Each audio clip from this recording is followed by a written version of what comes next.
Ever since the beginning of Cape Comics, a constant through line with a lot of the characters is that they have altruistic traits. And because of this, it leads to them not only defeating evil and of course helping people, but they become a role model, not only for, I guess, the children reading their comics, but in universe for the people around them, right? For the citizens to become better people themselves.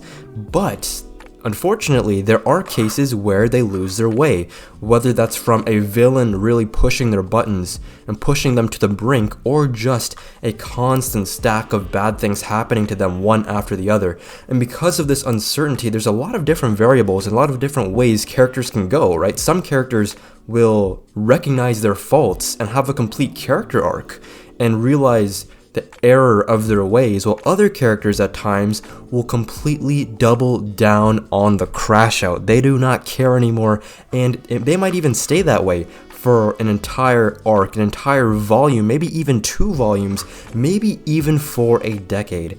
And that's when it gets really tough. But some ground rules is that this is going to be a continuation off my previous video where I go over the biggest haters in comics.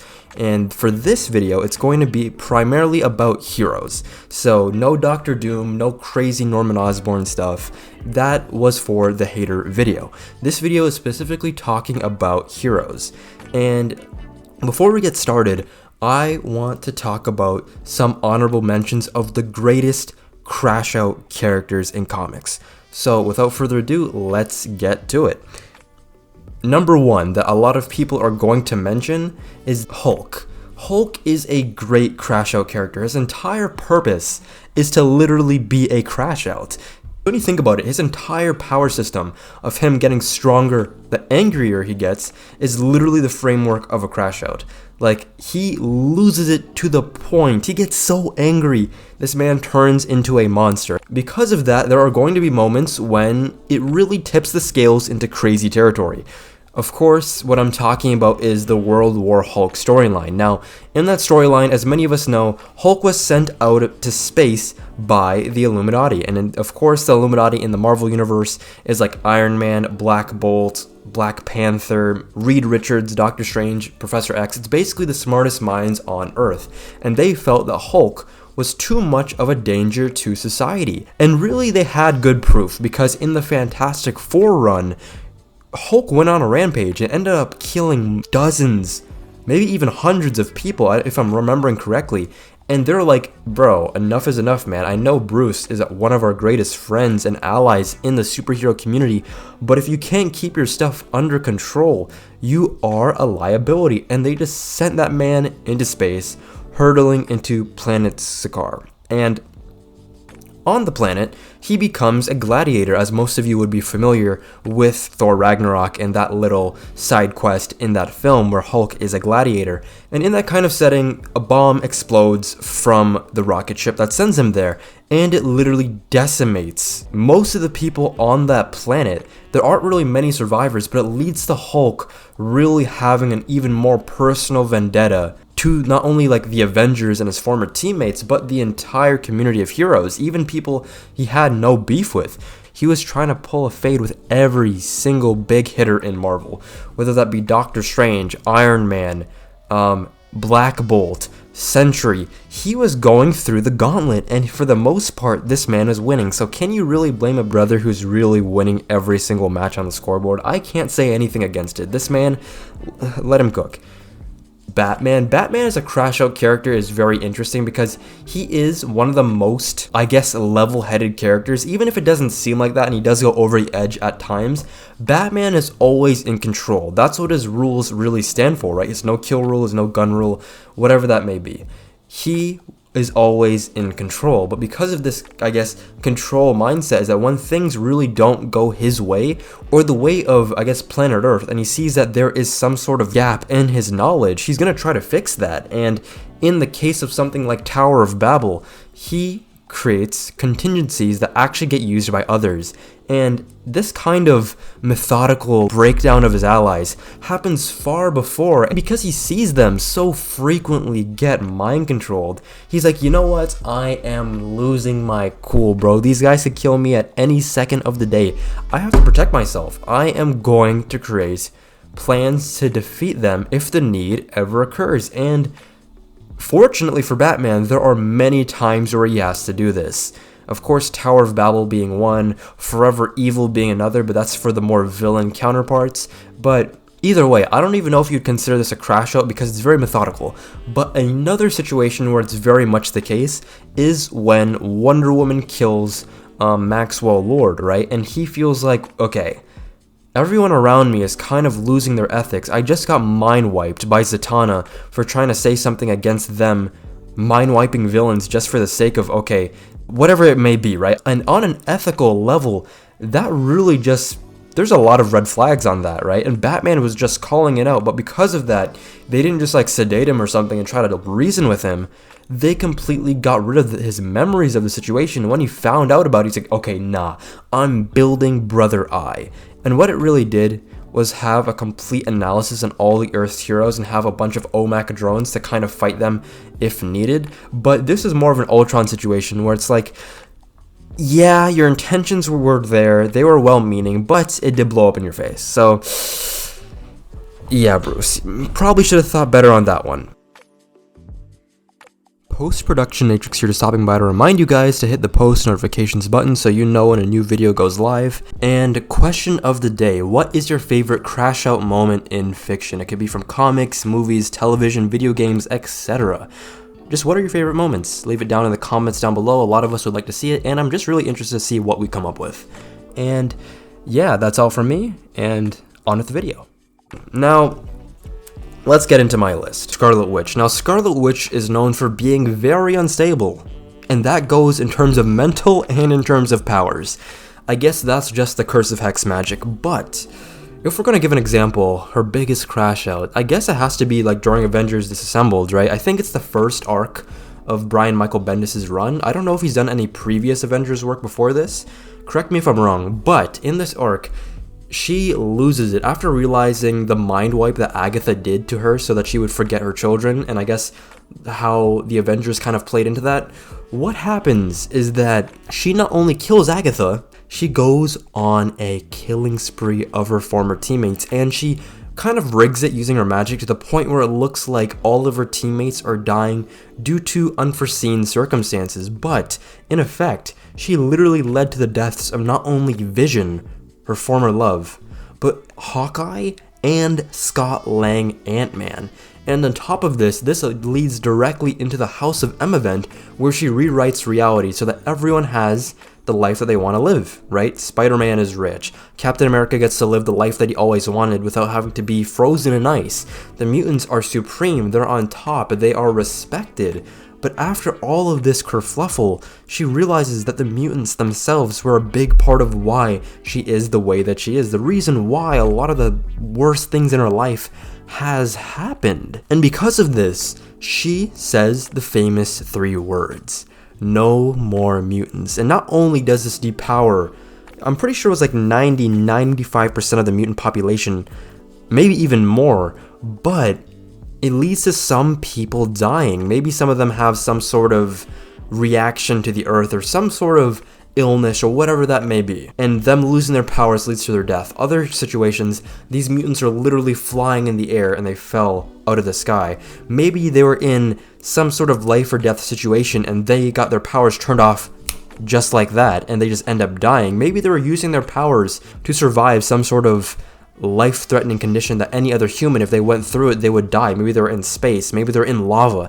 Turning off their powers would turn them into a box of bones in an instant. And Scarlet Witch just did that off rip. She had no prior thoughts. You know, people when they go through big decisions, they end up weighing their options? No. Scarlet was going on pure instinct in this era, and unfortunately for her, this is her most recognizable set of comics, right? I know for a lot of people, especially Scarlet fans, they realize how, I guess, mischaracterized she is. I talked about this in my previous video that I feel like change is necessary, and big change, as a matter of fact, is needed. And if crazy things happen to you, you are allowed to act out of character. And I honestly don't have any problem with what Scarlet Witch did because it led to some of the most interesting period of Marvel Comics.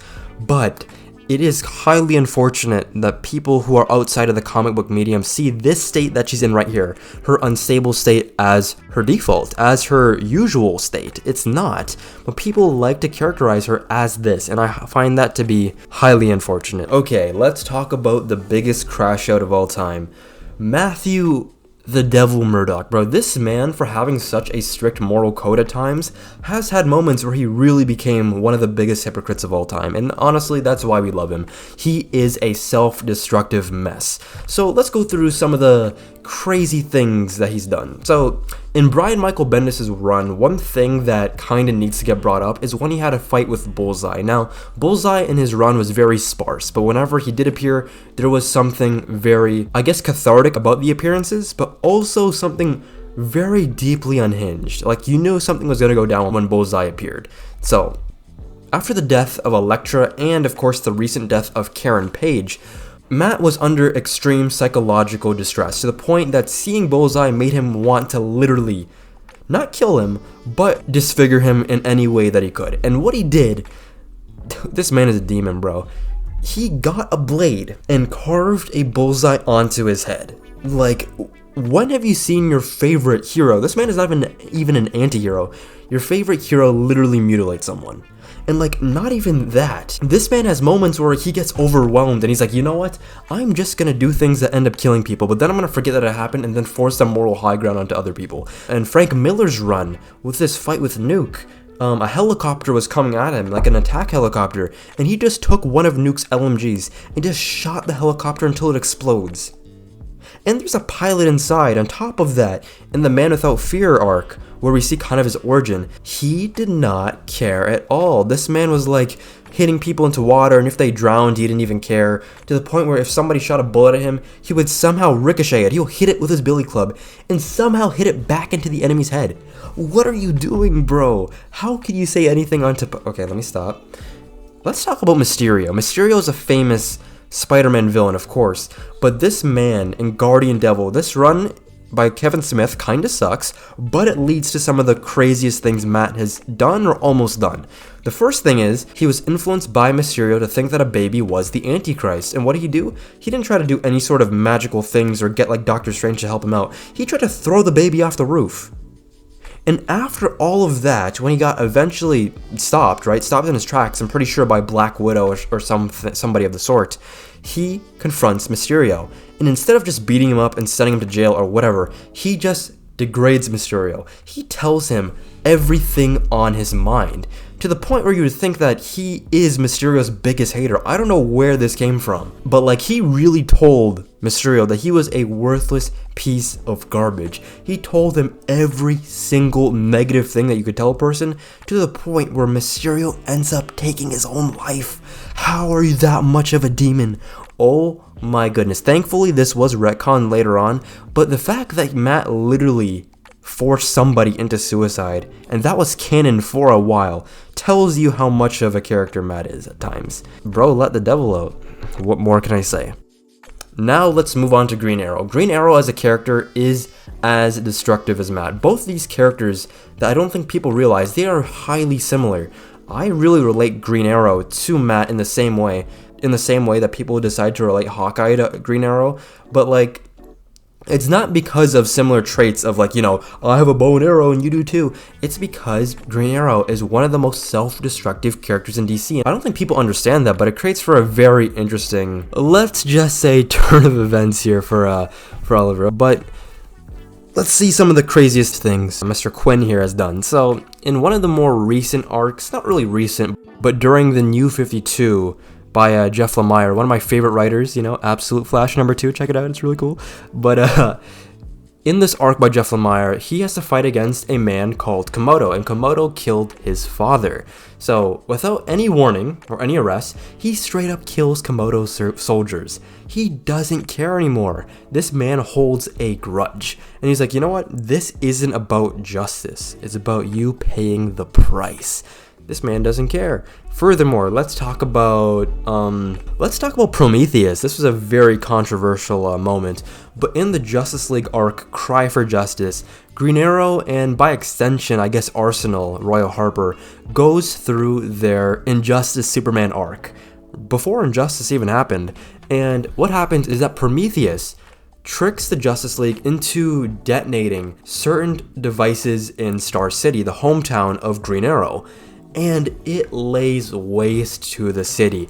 It murders thousands, hundreds of thousands of people, and it even leads to the death of Roy Harper's child, Leanne, the child that he had with Cheshire. If you've seen Young Justice, you will be familiar with this. But he makes Oliver go down a warpath. He does everything he can to track down Prometheus, and when he finds him, he shoots an arrow through his head, pinning him to the wall. And he says, "You took my city, you took my family, and now I'm taking your life." Yo, this man is crazy, but completely justified. I can't really blame him.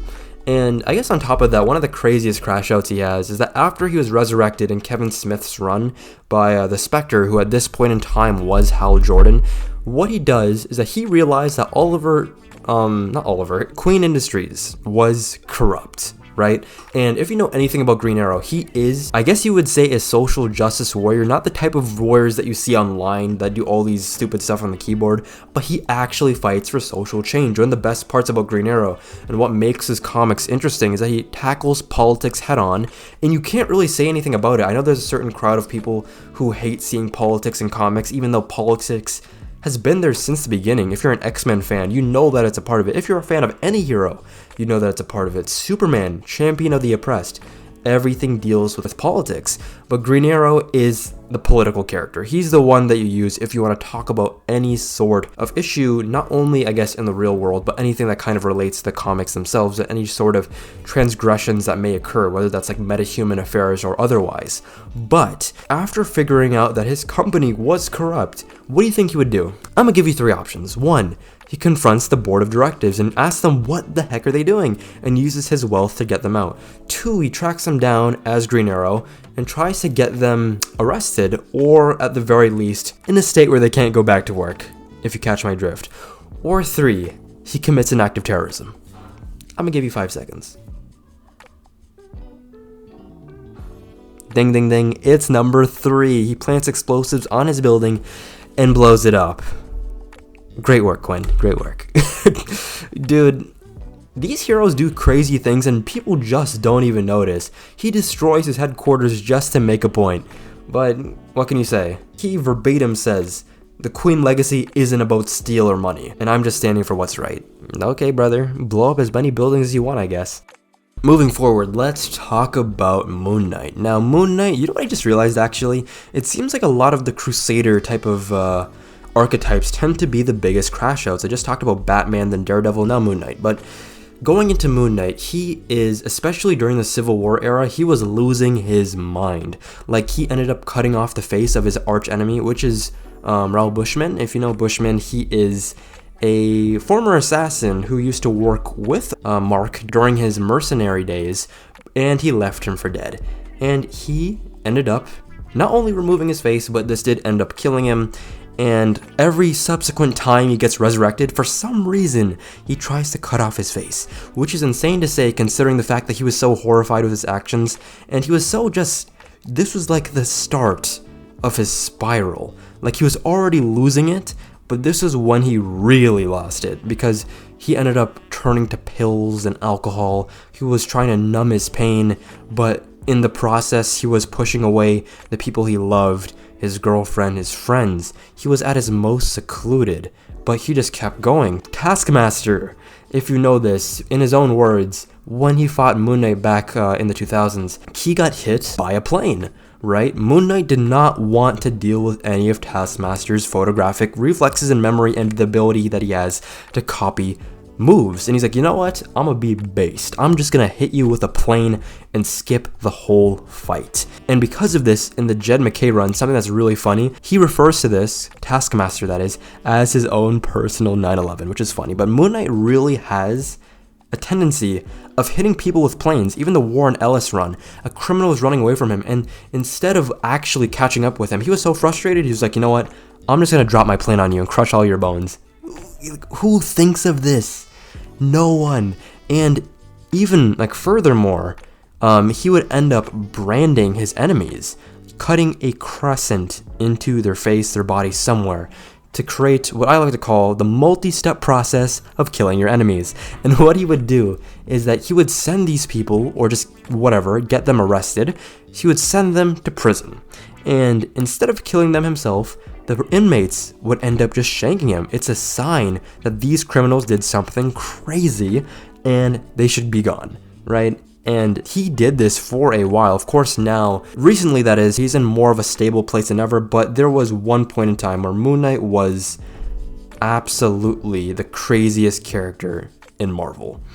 Now let's talk about Hal Jordan and Kyle Rayner, two of my favorite Green Lanterns. So starting with Hal.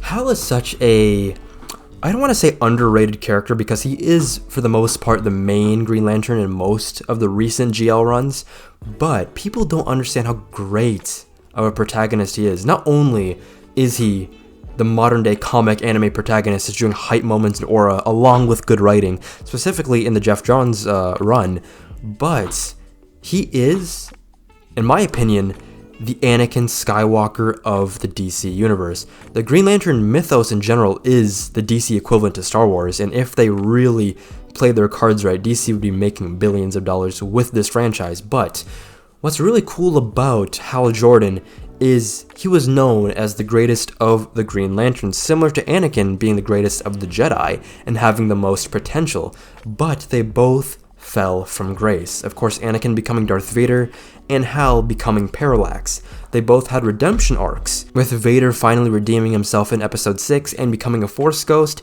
and Hal Jordan becoming a ghost somewhat of himself, right? Becoming the Spectre, God's agent of vengeance. But the cool thing with Hal Jordan is that he had a fully realized redemption when he was actually able to come back, become Hal Jordan again, and actually fight his way into becoming one of the most respected Green Lanterns again, because you have to remember, the Lantern Corps really hated his guts, and he had to prove himself every step of the way in the Jeff Johns run, and he managed to do it with flying colors. Now, going into the crash out itself, off of this little side tangent, we're talking about, of course, Emerald Twilight. So in this situation, Hal had his own Injustice Dude, I feel like the Injustice moments, isn't Injustice just plagiarized at this point? It's not even that good of a story to begin with, so I'm going to throw as much shade as Injustice as I can. Hal Jordan witnessed the destruction of his city. I guess Green Arrow could feel you there. But Cyborg Superman, in the Reign of Superman event, after Superman died in the Death of Superman comics, of course, yes, they're convoluted, I know. Just bear with me. Death of Superman occurred, Superman was dead, off the table. Reign of Superman occurred, and there was 4 Superman: Cyborg Superman, Superboy, Steel, and Eradicator. They just appeared out of the woodworks. In this sort of conglomeration of power, Cyborg Superman and Mongol destroyed Coast City. 7 million people off the map. Done. And in his despair, he tried to recreate the city with his Green Lantern ring, right? And that brought him some sort of comfort, but of course the Guardians of the Universe, being the sly losers that they are, decided to cut off his powers. They're like, this is too much for one Green Lantern to do. You're doing way more than is expected. This is out of your pay grade. What are you doing? It's forbidden. Stop. And Hal just snaps.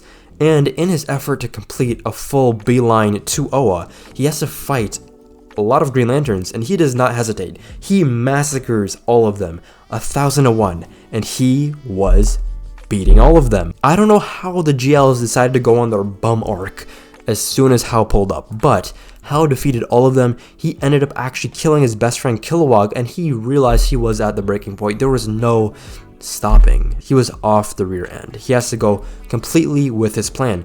And the Guardians, they released Sinestro from captivity to fight Jordan, and he just snapped his neck on the spot. From there, he kills the Guardians, except for Ganthit, my goat, and becomes Parallax. Now, all of this is retconned to be him being influenced by the Parallax entity in John's run, but either way, this was still a crash out, because it wasn't like he was possessed, he was just influenced, right? He was pushing him to do it, but he had the will. In and of itself, he is the strongest Green Lantern. He had the will to stop it, but he just gave in to his impulses and killed everyone. Fortunately, he does get better after this. But speaking of tragedy, Kyle Rayner. Now, Kyle is known for the women in refrigerators trope. He wasn't the one who started it, but he was the most blatant, I guess, example of it at the time, considering that his love interest, Alex, was killed literally maybe like 3-4 issues in to give him some sort of motivation. Granted, now, if I'm going to use a common example, I would use Daredevil. Daredevil, as much as I love him, all that happens in his comics is women getting fridged. For no reason, too, and in the most violent, cruel ways possible. Daredevil writers just don't like women, bro. Either way, Alex gets killed by Major Force and gets stuffed into the refrigerator, and every time Kyle squares up with Major Force, it ends up with a blade to his neck, and him getting tortured, him, I don't know, shoving an entire truck into his chest. He pulls out the big guns when he's fighting Major Force. Like, one construct that he does that really stuck with me is that he ended up putting this man into the electric chair and kept zapping this man over and over again. Granted, he does end up controlling himself and he stops himself from killing him. But one really crazy thing that happens at the end of Kyle's run is that he has his final confrontation with Major Force, and what he does is that he brands him with the Green Lantern logo. He chops off his head, he puts him in a Green Lantern bubble, and he creates a construct of a baseball player who hits this man's head into orbit. And he wouldn't die from that, so he just sent him into space so that he would lose his sanity, so that he could really feel every single moment that he felt every waking day of his life after the death of Alex. This man's a demon, bro. But overall, guys, what do you think? Remember to like, comment, and subscribe. Turn on post notifications so you know when a new video goes live. And yeah, see you all later. Take care.